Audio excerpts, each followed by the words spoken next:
आज से ठीक 17 साल पहले एक ऐसी घटना हुई थी जो आरजिकर मेडिकल कॉलेज की घटना की पूरी तरह कॉपी थी। आप ऐसे समझ लीजिए। उस कहानी को जब मैं सुनाऊंगा तो आरजिकर मेडिकल कॉलेज की कोलकाता डॉक्टर की कहानी की याद आपको ना आए तो फिर आप कहिएगा। बिल्कुल उसी तरह की एक घटना थी। तो कहानी को बस यूं ही शुरू करते हैं। उससे पहले नमस्कार दोस्तों, मेरा नाम सूर्यकांत शर्मा है। किस्से और कहानियों में जुर्म की डायरी से आज फिर एक नई कहानी। संदर्भ में वही कोलकाता का केस, लेकिन ये कहानी आज दिल्ली के, आज से ठीक 17 साल पहले 2007, और अभी हम अगस्त में ये बात कर रहे हैं। लेकिन हो सकता है कि आप लोगों में से बहुत से लोग होंगे जो इस कहानी को सितंबर में सुन रहे होंगे। और ये कहानी सितंबर की है, 2007 सितंबर का महीना। और एक लेडी डॉक्टर, चाइल्ड स्पेशलिस्ट, और उसकी एक रहस्यमय मौत। वक्त भी रात का, ऐसा ही कुछ होता है। और ये एक अलग तरह की मिस्ट्री बन जाती है। उसकी भी मौत की कुछ पता नहीं चल पाता। तो कहानी को शुरू करते हैं।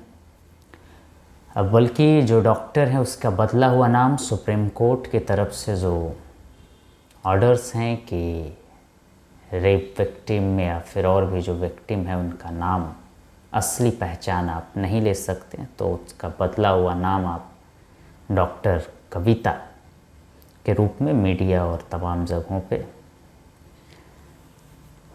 तो लगभग 10 साल की जब डॉक्टर कविता थी तो वो पंजाब की रहने वाली थी, और 10 साल की उम्र में उनके माता पिता का मौत हो जाता है। मौत होने के बाद फिर वो अपने रिश्तेदार के साथ पंजाब से दिल्ली आ जाती हैं।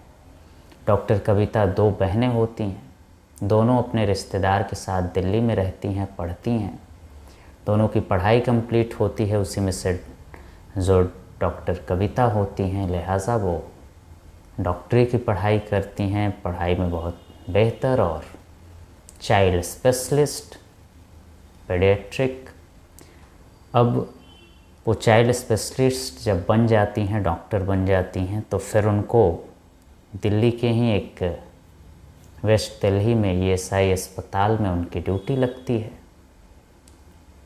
और जो मैटरनिटी वार्ड होता है वहाँ पे उनकी ड्यूटी लगती है। मैटरनिटी वार्ड वो कहते हैं जहाँ पे डिलीवरी होने के बाद महिलाओं को रखा जाता है, उनका देखभाल किया जाता है। तो उसी वार्ड में जो है डॉक्टर कविता की ड्यूटी लगती है। सब कुछ बहुत बेहतरीन चल रहा होता है, सब कुछ मज़ेदार होता है। नाइट शिफ्ट में उनकी ड्यूटी रहती थी। अब इसी दौरान दोनों बहनें अच्छा से रहना, मिलना जुलना, डेली फ़ोन पे बातें करना। अब बहन जो थी जनकपुरी में रहती थी और डॉक्टर कविता उसी अस्पताल के हॉस्टल में रहती थी। दोनों बहनें हर दिन सुबह और शाम बात करने का जो एक रूटीन था उनका बना हुआ था। तो एक दूसरे का हालचाल, और कभी कभी हफ्ते में एक बार डॉक्टर कविता अपनी बहन के यहाँ चली जाती थी और बातचीत होती रहती थी। तो मुलाकात भी और हालचाल सब कुछ लेना। अब दरअसल जो कविता थी, डॉक्टर कविता, वो 20 सितंबर 2017 नाइट शिफ्ट में उनकी ड्यूटी होती है, और लगभग 8 या 8:30 के दरमियान वो डॉक्टरों की जो मेस होती है हॉस्पिटल की, उसमें खाना खाती हैं। और उसके बाद वो 9:30 के करीब अपने हॉस्टल में थोड़ा आराम करने के लिए खाने के बाद पहुंचती।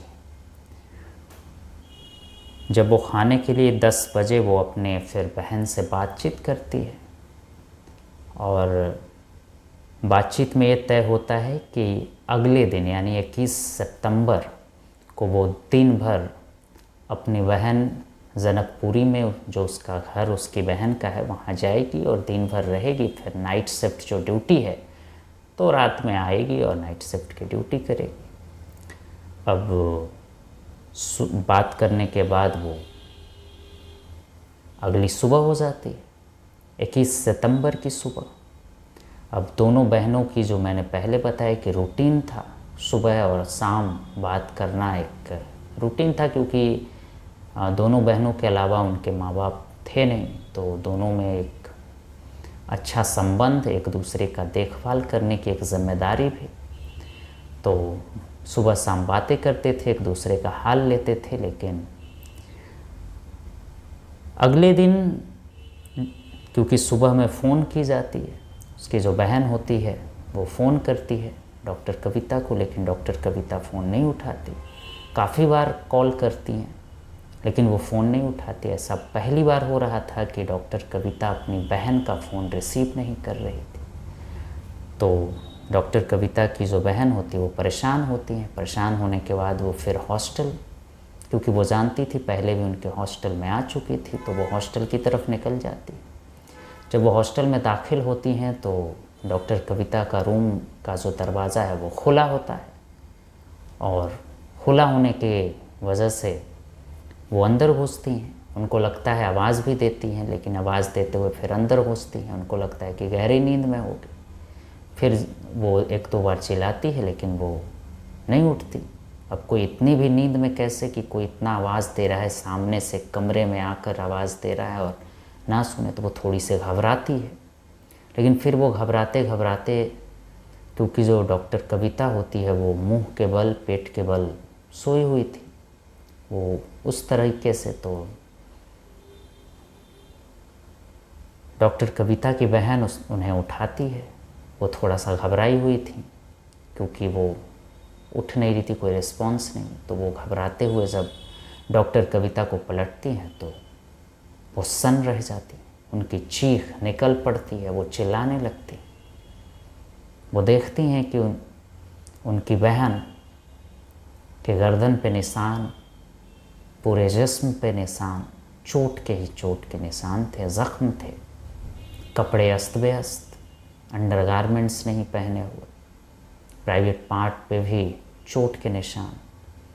तो इस तरह की स्थिति के बाद वो बिल्कुल घबरा जाती हैं, चिल्लाते रहती हैं। उनकी चीख को सुन अगल बगल के भी जो डॉक्टर्स होते हैं वो अपने रूम से निकलते हैं। रूम से निकलने के बाद देखते हैं, फिर वो कहते हैं कि हमने तो कोई चीख भी नहीं सुनी, ना कोई आवाज़ सुनी, ये कैसे हो सकता है।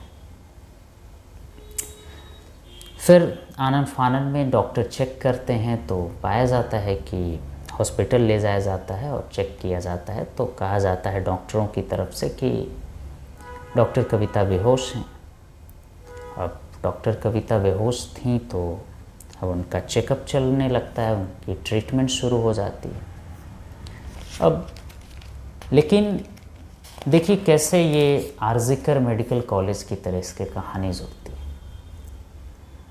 अब आरजिकर मेडिकल कॉलेज के जो प्रिंसिपल होते हैं, जो पहली जो खबर आई मीडिया में कि वो सुसाइड की बात होती है, सुसाइड का न्यूज़ इन्फॉर्मेशन जाता है, उसी तरीके से जो उस अस्पताल, सरकारी अस्पताल में सीएमओ जो थे, चीफ मेडिकल ऑफिसर, उनका बयान आता है कि जो डॉक्टर कविता है उन्होंने सुसाइड कर लिया है। अब ये मामला था, लेकिन बयां कुछ अलग ही कर रही थी, क्योंकि जब डॉक्टर कविता की बहन जब अपनी बहन को जब पलटने के लिए छूती हैं तो पूरा बदन जो है ठंडा पड़ा होता है, शरीर पे अलग अलग कट के निशान थे, ज़ख्म के निशान थे, कपड़े अस्त व्यस्त, अंडरगारमेंट्स नहीं। तो इस पे सवाल उठता है कि भाई अगर ऐसा होता तो कोई अगर अपनी जान लेगा तो इस अवस्था में क्यों लेगा? कोई अपनी अर्धनग्न अवस्था में क्यों अपनी जान लेगा? खुद को चोट पहुंचा कर क्यों जान लेगा? अपने गले को खुद क्यों ही दबाएगा? जब उसको अगर मरना ही है तो फिर सीधा भी वो मर सकता था, वो सुसाइड कर सकता था, खुदकुशी कर सकता था। लेकिन इस तरीके से क्यों? खैर, मेडिकल रिपोर्ट, क्योंकि ये सारी चीज़ें होती हैं, फिर मेडिकल रिपोर्ट डॉक्टर कविता की आती है, इन्वेस्टिगेशन होती है। तो मेडिकल रिपोर्ट्स बिल्कुल अलग, बिल्कुल जुदा, सीएमओ साहब के दिए गए तर्क से बिल्कुल अलग, जिससे पूरा केस ही घूम जाता है। मेडिकल रिपोर्ट में ये चीज़ें सामने आती हैं कि डॉक्टर कविता के साथ रेप की घटना को अंजाम दिया गया है, मेडिकल रिपोर्ट्स में आते हैं। उनके पूरे जिस्म पर चोट, एक बांह में इंजेक्शन के निशान, इसके अलावा प्राइवेट पार्ट्स पे चोट्स, गले पे निशान, जो लेक्चर मार्क जिसको कहते हैं।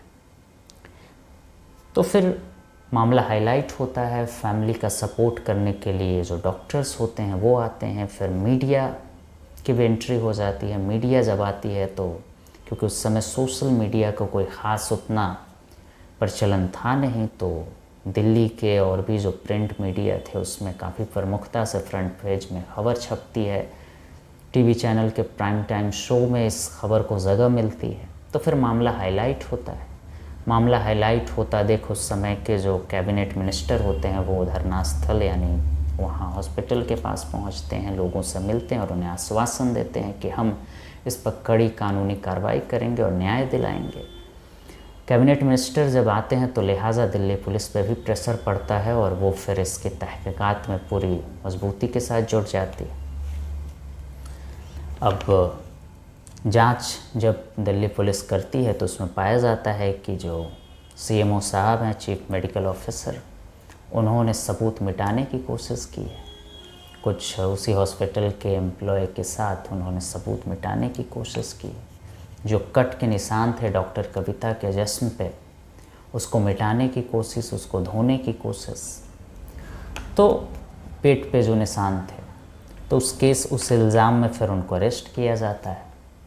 लेकिन सबसे बड़ी चीज़ ये थी कि सबूत कोई ठोस मिल नहीं पा रहा था, कोई ऐसी कड़ी नहीं जुड़ पा रही थी जो डॉक्टर कविता के कातिल के पास पहुंचा पाए। अब क्योंकि दबाव बढ़ रहा था, वक्त गुजरता जा रहा था, इधर जो डॉक्टर कविता थी वो बेहोश थी। उसके बाद फिर डॉक्टर कहते हैं कि ये कोमा में चली गई। अब कोमा में होश आ नहीं रहा था, कुछ बोल नहीं पा रही थी। अगर डॉक्टर कविता होश में आती तो चीज़ें पूरी तरह साफ़ होती, कुछ इनपुट्स मिल पाते पुलिस को। लेकिन पुलिस फिर भी जांच कर रही थी, तमाम जुड़े हुए कड़ियाँ जोड़ रही थी। इसी बीच फैमिली की एंट्री होती है और फैमिली कहती है कि हम मदद आपकी करते हैं, और एक एल्बम फैमिली देती है निकाल कर, और उस एल्बम में कहती है कि मौत से 2 महीने पहले एक फेयरवेल पार्टी हुई थी एक डॉक्टर की, जिनको यूएसए जाना था। तो यूएसए जाने से पहले उन्होंने एक फेयरवेल पार्टी दी थी। उस पार्टी में तमाम डॉक्टर्स आए थे और डॉक्टर कविता के जो सबसे करीबी डॉक्टर्स थे वो भी आए हुए। तो पूरा मामला चल रहा था।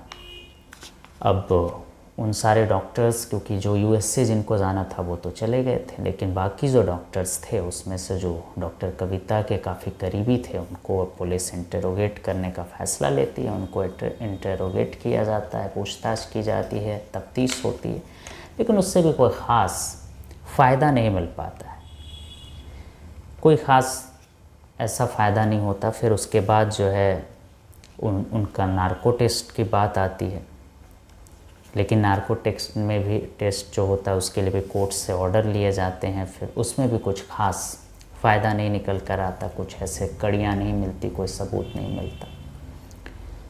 फिर एक मामला आता है कि जो डॉक्टर कविता की कॉल रिकॉर्ड को चेक किया जाता है, उनके फ़ोन को चेक किया जाता है। फिर देखा जाता है कि हादसे से एक दिन पहले, जिस दिन उनकी मौत हुई थी उससे एक दिन पहले वो लंबी बातचीत एक व्यक्ति से करती हैं।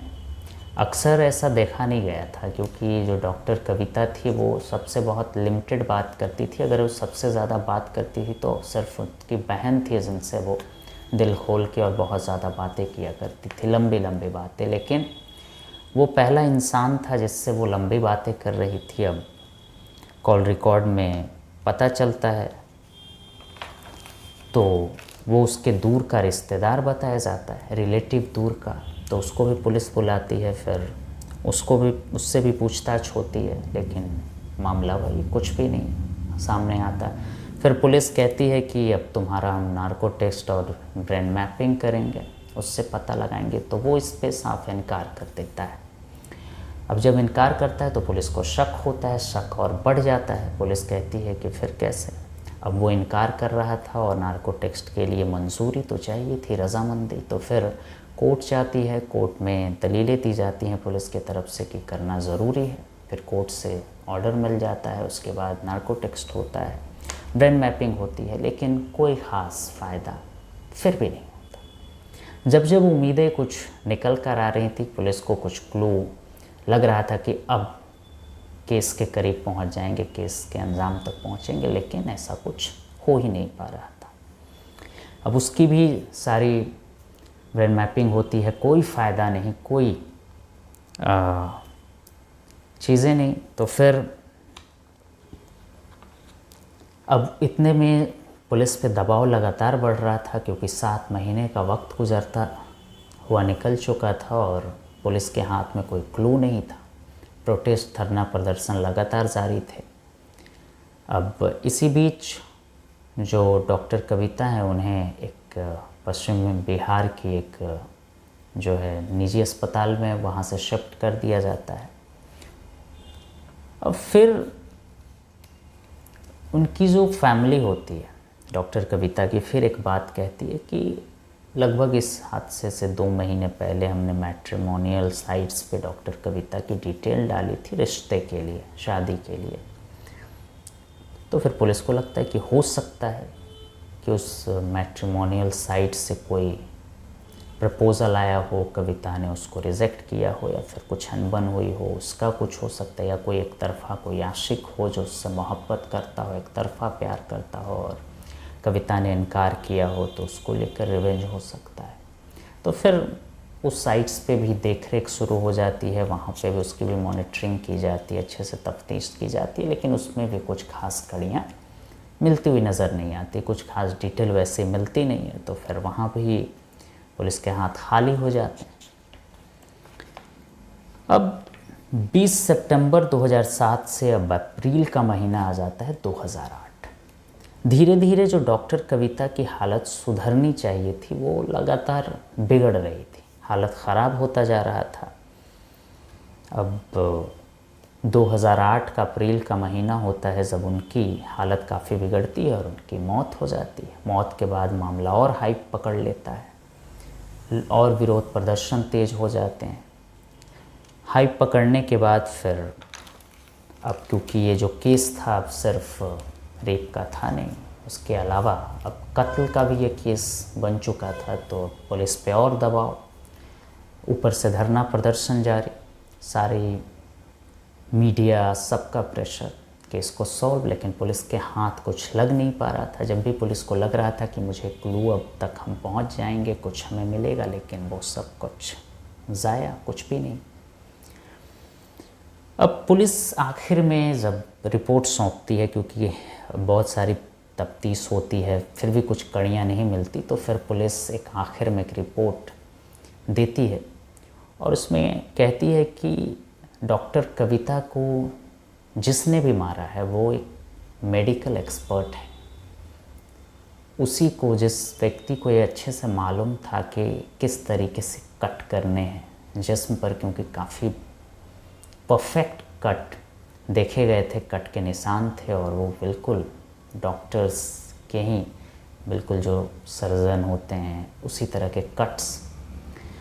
तो पुलिस कहती है कि किसी मेडिकल एक्सपर्ट्स का ही ये काम है, क्योंकि हम जब गए थे डॉक्टर कविता के रूम में तो हमें 2 इंसुलिन की बोतलें, एक डिस्पोजेबल सिरिंज, इसके अलावा उनके एक बाँह पे इंजेक्शन के निशान थे। तो इसमें पुलिस फिर कहती है कि वो व्यक्ति बहुत शातिर था, उसे सब कुछ मालूम था कि कैसे इंसुलिन का क्या काम है, परफेक्ट इंजेक्शन कैसे लगाना है, कट्स परफेक्ट कैसे लगाना है। तो वो मेडिकल एक्सपर्ट्स की बात, लेकिन पुलिस के पास कोई सबूत ही नहीं, हाथ खाली। फिर आखिरकार धीरे धीरे ये केस, क्योंकि डॉक्टर कविता की मौत हो चुकी थी, तो अब धीरे धीरे उनकी मौत के बाद ये ठंडे बस्ते में चलता गया। और आज 17 साल का वक्त है, 2007 की घटना, और आज हम 2024 में खड़े हैं, 1-2 दिन के बाद सितंबर का महीना। इसलिए हमने सोचा कि इस कहानी को सुनाना चाहिए, और कोई क्लू मिल नहीं पाया। कहा जाता है कि क्योंकि वेस्ट दिल्ली के भीड़ भाड़ वाले इलाके में ये अस्पताल था, तो काफ़ी शोर था। अगर वो चिल्लाई भी होगी तो किसी को पता नहीं चला, क्योंकि चोट के निशान थे। खैर, ये कहानी यूं ही ख़त्म हो गई, और आज भी ये केस अनसुलझा हुआ है, रहस्यमयी है। इसके कातिल के पास कोई आज भी नहीं पहुंच पाया, और आज भी डॉक्टर कविता का कातिल आज़ाद है और मुस्कुराता हुआ होगा कि कोई मुझ तक पहुंच भी नहीं पाया। 17 साल, 1 दशक से ज़्यादा का वक्त, 2 दशक में पहुंचने वाला, और कोई नहीं। आरजिकर मेडिकल कॉलेज की कहानी से आप लोग ज़रूर इससे रिलेट कर पाए होंगे। नाइट शिफ्ट, यहाँ भी नाइट शिफ्ट, कत्ल रात में, वहाँ भी कत्ल रात में, मिस्टीरियस मौत, यहाँ भी मिस्टीरियस मौत, कातिल वहाँ भी अभी तक पकड़ा नहीं गया है।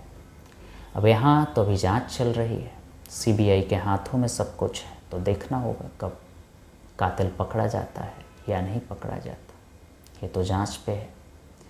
खैर, इस कहानी को सुनाने का मकसद किसी को परेशान करना, हताश करना नहीं, बल्कि आपको सजग और आने वाले खतरों से आगाह करना है। फिर मिलेंगे जो उनकी डायरी, किस्से और कहानियों में एक नई कहानी के साथ। तब तक के लिए अपना ख्याल रखें। धन्यवाद। जय हिंद।